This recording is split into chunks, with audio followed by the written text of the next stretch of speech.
Hi students. Today my topic is related with how to count the distinct value in the data in the given data.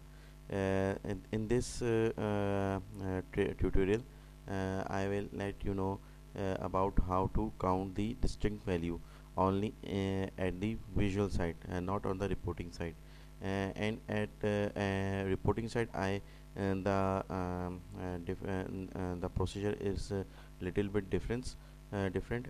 So I will let you know in my later lectures. So here it is. I want to count the value of product name.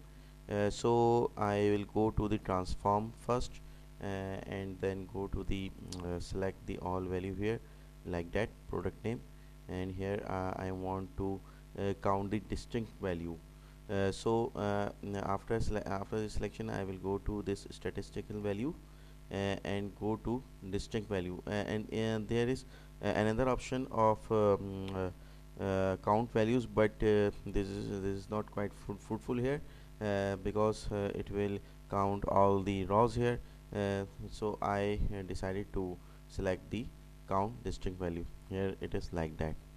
When I click this, so it will automatically count this value like this.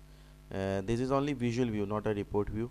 When we will study the report view, I will let you know about how to see the count values on report view. Thank you very much. Please subscribe my channel and like my video. Thank you.